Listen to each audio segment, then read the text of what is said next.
Here is a look at Tropical Storm Sally. The rainfall in southern Florida right now, it's starting to make that push out into the warm waters of the Gulf of Mexico. And so it is forecast to strengthen here in the coming days. You can see the forecast winds of 45 miles per hour overnight and then gradually strengthening into a stronger tropical storm Sunday and Monday. Monday afternoon is when it could become a Category 1 hurricane and showing winds of 85 miles per hour.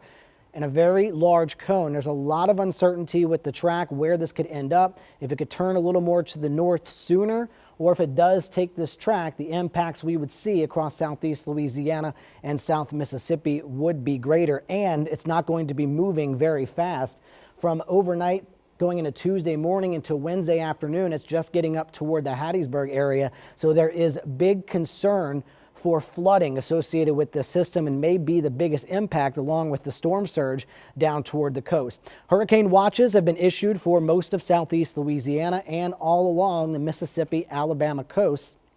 Storm surge watch, 2 to 4 feet of storm surge over Lake Pontchartrain and then 6 to 9 feet possible from the mouth of the Mississippi River going up to Lake Borgne, across Mississippi into Alabama and the Florida Panhandle. And then I mentioned it's going to be a slow mover. Flash flood watch will go into effect tomorrow evening and be in effect until late Wednesday, where we could see 6 to 12, possibly 18 inches of rainfall. And again, these impacts are going to depend on where this ends up. Here's one of the forecast models showing by early Monday morning, maybe not too much happening for us, about a 40% chance for rain on Sunday. Then as we go late into Monday and Tuesday, that's when we'll start to see tropical storm force conditions arriving.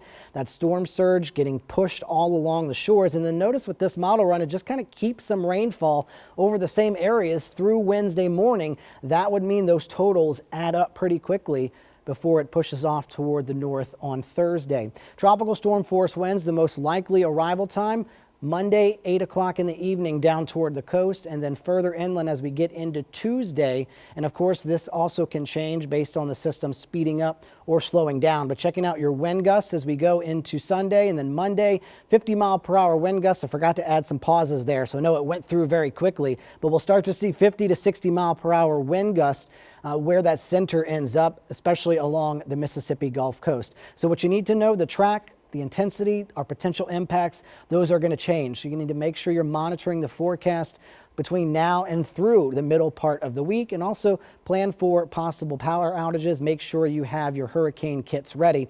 There's a lot more areas in the tropics to talk about. We have Paulette, we have Tropical Depression Renee, and we have newly formed Tropical Depression 20. All three of those, though, look to stay out into the open waters. Paulette is going to bring impacts as a Category 2 hurricane to Bermuda, but I do not see any of these as U.S. impacts. And then another area, 60% chance for tropical development off the coast of Africa. And I've had a lot of questions. If we go through Teddy, Vicky, and Wilfred, we start on the Greek alphabet from there.